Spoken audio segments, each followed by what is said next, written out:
Hello everyone, welcome to my channel where I talk about personal finance. Today, I'm going to talk about how can I pay off student loans quickly. Understand your loans. Understand your loans. Know your loan types and terms.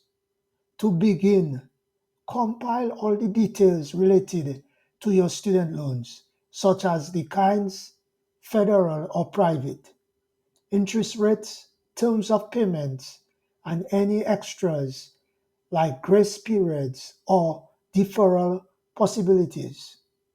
Having this information is essential to designing a successful repayment strategy.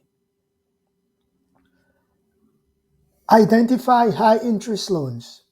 Pay off the loans with the highest interest rates first as a priority. The avalanche approach, which employs this strategy, reduces the overall interest paid over the course of the loans.